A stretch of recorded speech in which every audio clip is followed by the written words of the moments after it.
Bismillahirrahmanirrahim. Da sunan Allah mai rahma mai jin ƙai. Ta yi min kankanta kashi na 8. Cikin matsanancin tashin hankali da kuma firgici, Jamil ɗin ya juyo yana mai kallon Hamad. Sai dai kamun ya yi wani butu, Hamad ɗin ya ca kuma rigar shi ya buga cikin bango. Ya fara kai mashi duka ta ko'ina, yana mai faɗin. Macuci azzalumi, Allah ya tona asirinka. Dama ashe kai ne ka haike mata? Shi ne yanzu ka zagayo za ka ɗora, ka bani mamaki. Ya ci gaba da kai mashi duka ta ko'ina. Sanan mamaki ne ya sa Jamil ɗin kasa furta komai, ya kuma kasa ƙwatar kanshi daga hannun Hamad ɗin. Tare kam cikin zafin nama, ta yi kanshi na faɗin, yayi me yi maka? Don Allah ka ƙyale shi, ina ruwanka da shi? Tana magana tana mai jan rigar Hamad. A matuƙar fusace ya juya kanta kamar wani mayunwacin zaki. Aiko ya ɗauke ta wurin lafiyayyen mari. Take ta yanke jiki ta faɗi, ta kuma saki fitsari yayin da take kwance. Sakamakon taurari da ta gani suna gilma a cikin idanunta. Munafuka. Ke har kina da bakin magana? Shi yasa ashe kika ki faɗa min wanda ya mai da ke gareji. Ashe wannan munafukin ne. To wallahi ba a gidana za ku yi wannan barakin ba, sai dai a wani gidan. Jamil kam tun da Hamad ya koma kan Zara, ya zame cikin shi fice daga cikin gidan, ko ganin gaban shi baya iya yi saboda tsabar ɓacin rai. Amma rasa abin da zai yi, kawai sai ya shiga cikin falon, ya bar ta a nan kwance sai faman gunshikin kuka take yi. A falon ya zauna, yana huce kamar wani mayunwacin zaki.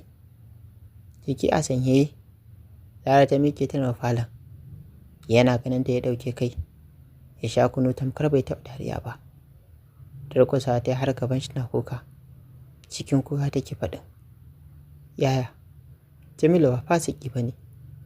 Asali ma hannuna bai taɓa cikin shi ba sai yau.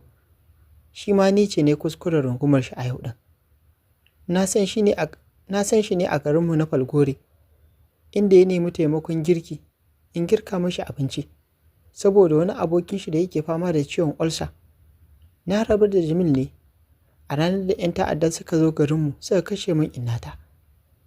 Inda na haɗu da abokin Jamil ɗin, wai soja mai ulcer da ya keta min mutunci ɗan. Ana ruwan sama a cikin wata buka da na shiga domin ceton rayuwata. Shi ne baƙin mugu ya ce min Jamil ɗin ya mutu. Allah ya haiza tsakanina da kai soja mai ulcer. Domin ba zan taɓa yafi maka ba, mugu kawai azzalumi. Baƙin kare wanda ba zai shiga aljanna ba. Da ƙarar shi magana tana mai fashewa da wani matsancin kuka. Hamad wanda ya tsit kamar wanda ruwa ya ci, jin abin da Zaran ke faɗa. Wasu hawaye ne masu zafin gaske suke gangarwa daga cikin idanun shi suna zubowa a saman kunwatinsa. Zuciyar shi ta yi mashi wani irin nauyi. Da ƙyar ya samu nasarar buɗar bakin shi na faɗin. Kina nufin ke ce 'yar fillo? Ni ce yaya. Allah ya taɓa baka labari na. Waɗannan ya ajiyar zuciya ya ja, sannan yanke jiki ya faɗi, ya gangaro daga saman kujerar. Numfashin shi ya tsaya cak, sai wata irin farar kumfa da ke fitowa daga cikin bakin shi kamar wanda ya sha guba. A gigice Zara ta kan shi tana mai kiran sunan shi na mai girgiza shi, amma ina ko motsi baya daga inda yake. Da gudu ta wajen mai gadi ta kira shi. Kwada mai gadi ya zo ga halin da yake ciki. Wayar shi ya ciro daga cikin aljihu lalubo lambar dadi. Kasantuwar dama yana da lambar shi. Ba a jima ba sai ga dadi da tawagar shi cikin matsanancin tashin hankali. Haka suka ɗauki Hamad ɗin suka nufi asibiti da shi rai a hannun Allah. Zara sai kuka take kamar ranta zai fita. Dangane take kamar Hamad ɗin ma ya riga da ya mutu. Wasa-wasa, yau tsawon sati guda kenan likitoci na tsaye akan Hamad. Amma ko alamun farkawa babu tare da shi. Sai dai a ƙara mashi ruwa. Hankalin iyayensa da na Zara ya yi matuƙar tashi. Ko kaɗan ba ta cikin natsuwa da kwanciyar hankali. Da yadda momi ta da Zara akan ta koma gida amma ta ƙi. Ko wanka ba ta zuwa gidan ta yi, sai dai ta yi a nan asibiti a kawo mata kayan sawa ta sauya. Ko da su dadi suka tambaye ta me ya haddasa masa ciwo, ce musu ta faɗa suka yi da abokin shi Jamil. Sosai su dadi suka yi mamakin a furo wannan al'amari, domin tun da suke ko cacar baki ba taɓa haɗa su ba. Kullum za ka ga kansu a haɗe, don a lokacin dadi har sha'awar abin yake yi. Kai tsaye dadin Jamila ne ma a waya don jin abin da ya haɗa su. Cike da girmamawa Jamil ɗin yake faɗawa dadi. Dadi, wannan wani saɓani ne ya shiga tsakaninmu na rashin fahimta da kuma taimakon shaidan. Kar ku sa kanku a damuwa. Faɗan mu muka yi kuma insha Allah za mu shirya. Ya ƙara shi magana cike da girmama dadi. To amma Jamil, shi fa abokin naka yanzu haka magana da nake maka yana kwance a asibiti rai hannun Allah. Duk ranar da kuka yi wannan faɗan yake a sumi a asibiti. Ba ka gani akwai buƙatuwar mu shigo cikin lamarin don mu ɗinke barakar da ta shiga tsakaninku? Ayya, wallahi dadi ban sani ba. Ban san ba shi da lafiya ba. Amma zan zo in duba shi don ma kawai ba na garin na tafi Lagos ne. Jamil ya faɗa cike da tausaya abokin nashi. Tabbas ya san Hamad farin sani. Masoyin shi ne na haƙiƙa. Dole zai shiga wani hali a duk ranar da ya gano gaskiya. Da yadda ya so ya fushi da Hamad ɗin ba zai iya ba. Saboda shi ma yana matuƙar ƙaunarsa. Kuma ko shi ne hakan ta faru da shi to abin da zai iya yi kenan. A cikin sati na biyu Hamad ya farka. Gaba ɗaya ya rame ya yi baƙi, ya gama ficewa daga cikin hayacin shi. Ya zama abin tausayi. A hankali ya kai duban shi gefen da Zara take tsaye, sai fama shanu ƙwalla take. A hankali ya miƙa mata hannu alamar ta zo gurin shi. Ba tare da yi mishi musu ba, ta tako sannan a hankali ta ƙara so gaban shi. Cinyo ta yi ba tare da kunya su momi da ke wajen ba. Ta faɗa kirjin shi rungume ta yana hawaye. Simomi da sauri suka fice daga cikin ɗakin, saboda abin ya ba su kunya. Ɗaukan ta tana mai share mishi hawayen da ke zuba daga cikin idanun shi. Sannan ta shagwaɓa fuska, ta fara magana. Yaya, kai hakuri don Allah kai fushi da mu.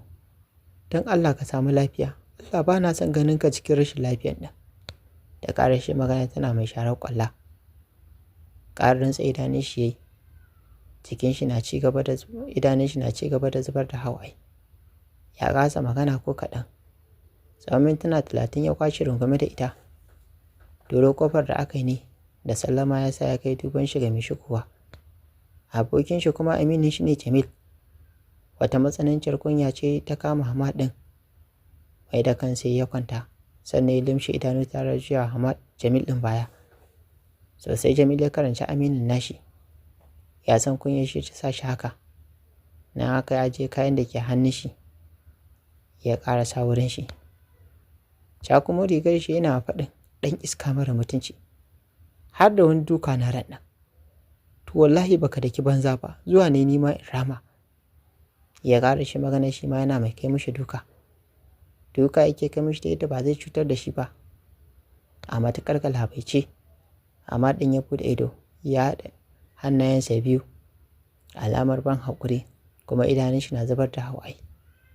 Yana mai nuna alamar tuba ga Jamil ɗin. Shi ma Jamil ɗin hawaye ne ke zuba daga cikin idanun shi.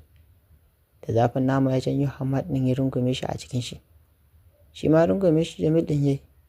Dukkaninsa hawaye ba su daina zubowa daga cikin idanunsu ba. Tsawon kwanaki 2 da farkawar Hamad kenan. Aka sallame shi saboda cikin nashi ya yi sauki sosai. Sai dai Zara ita ba ta jin daɗin yanayin yayin nata. Saboda gaba ɗaya kunyar ta yake ji. Musamman da sun haɗa ido sai ya sidda da kanshi ƙas. Samsam baya son ya kalli tsakiyar cikin idanunta. Jamil ne ya ɗauko su daga asibiti ya kawo su gida. Sannan ya tafi. Da zummar zuwa gobe zai dawo. Su tattauna wasu maganganu masu muhimmanci. Suna shiga cikin falon da Zara ta ja hannunsu zuwa ɗakin shi. Sai dai ita abin da bata gane mishi ba. Ko ya haɗa ido da ita, sai dai kawai ta ga hawa yana zuba daga cikin idanunsa. Ta rasa gane kan lamarin nashi. Ɗakin shi ta kai shi, sannan ta juya ta koma nata ɗakin domin ta yi wanka. Bayan sun yi wanka sun kimtsa, kai tsaye ɗakin shi ta je ta same shi ya rufe ban takumi. Sama hannayenta ta zauna kusa da shi, tana mai zama akan kafafun shi. Hannayenta ta sa ta sakalo wuyan shi.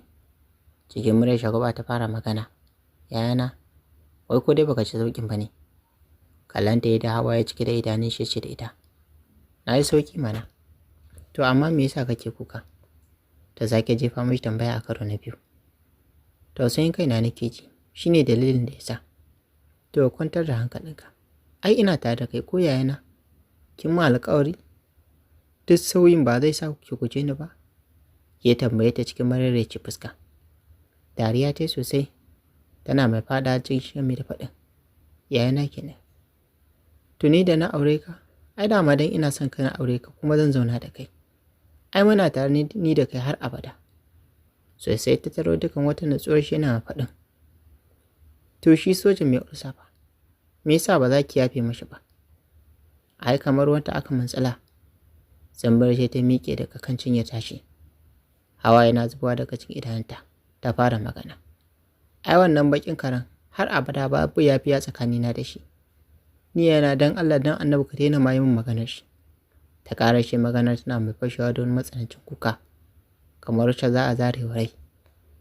Janyo ta yi zuwa jikin shi. Kasantuwar jikin nashi babu ƙwari ya sa ta fada cikin nashi. Sannan ta saki wani kuka mai matuƙar sauti. Abin gwanin ban tausayi. Rarashin ta ya shiga yana mai ɗan babbaga bayanta. Gami da hura mata iskar bakin shi a cikin kunnenta.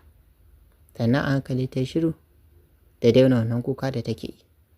Suna nan zaune aka kawo musu abinci daga wurin Mumi. Zubo masu zaran tai suka ci ƙoshi suka yi nak abinsu. Sannan kowa ya nufi ɗakin shi domin gudanar da ibada. Hamad, zafin da zuciyar shi ke yi ne, ga shi tunane-tunane sun mai yawa a cikin zuciyar tashi. Hakan ya saya. Ya rasa inda zai bullo wa Zara. Ya rasa yadda zai iya shaida mata cewa shi ne fa wannan wanda ya mata fyaɗe. Tsoron ta tsane shi yake ji. Shi yasa damuwar shi ta ninku ninkin ba ninkin. Haka suka kwana kowa a ɗakin shi. Amma da yadda ya ga rana haka ya ga dare. Samson bai samu damar rintsawa ba. Duk da Hausawa na cewa bacci ɓarawo ne. Amma Samson baccin bai sace shi ba. Gari na wayewa, yawan kaya kimtsa. Sannan ya fice daga cikin gidan nasu ba tare da ya yi mata sallama ba. Kai tsaye wurin Jamil nufa. Dan ya je ya warware mashi damuwar shi. Jamil sosai mamakin ganin yadda Hamad ɗin a daidai wannan lokacin. Dan zaton shi ma Zara ce ba ta da lafiya. Bayan sun samu wuri sun zauna ne. Jamil ya kai dogon shi ga abokin nashi Hamad. Sannan ya ce da shi, me yake faruwa ne da kai abokina? Jajayen idanun shi ya ɗago dubi Jamil ɗin. Sannan ya fisar da iska mai zafi daga cikin bakin shi. Ya fara magana. Kaftin, na rasa zan sanar da Zara ɓarnar da ne mata. Kullum cikin tsinuwar soja mai ulsa take.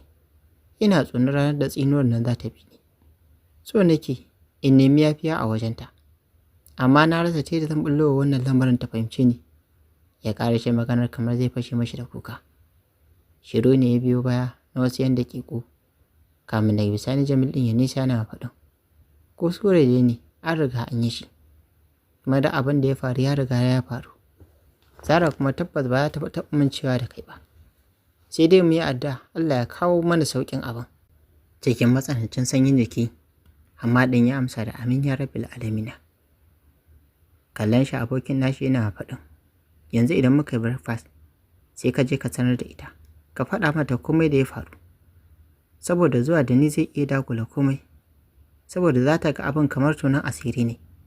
Jamil ya faɗa yana mai kallon abokin nashi Ahmad. Haka kuwa suka yi, breakfast ɗin suka yi. Ba da jimawa ba Ahmad ɗin ya ɗan ji ƙwarin jikin shi. Ya tsaye nufi gidan shi. Zuciyar cike da tarin tsoro da kuma zulumin me zai biyo bayan sanar da Zara abin da ya faru.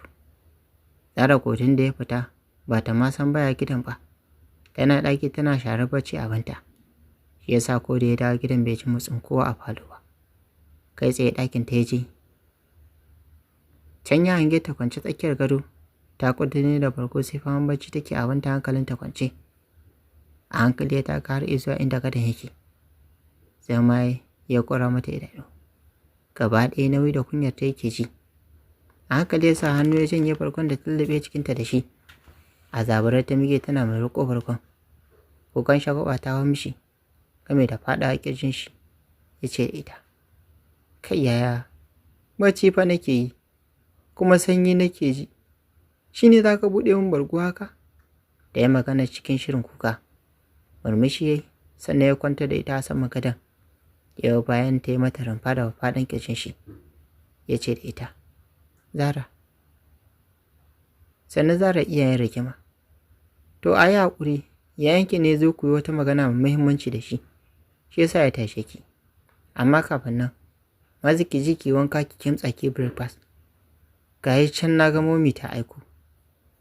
Sai ki same ni a ɗaki na kin ji ko? Yana faɗar haka ya ja dogon hancinta game da nufar ɗakin shi.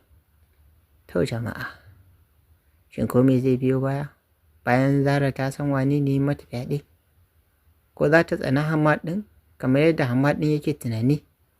To, sai a tara a shiri na gaba don jin yadda za ta kaya. Idan dai wannan ne farkon zuwa wannan channel ta sai ku tuna mun subscribe sannan ku taɓa alamar ƙarar sanarwa domin ya dinga sadar ku da zarar mun ɗora sabon shiri. Kana ku ta wani alamar like domin ƙara mana ƙwarin gwiwa. Sannan ku yi share na wannan bidiyon ga abokananku da ke da Facebook. Sannan kuna damar ajiye ra'ayi, ƙorafi ko ba kuma session kamar da da muke kawo muku. A huta lafiya.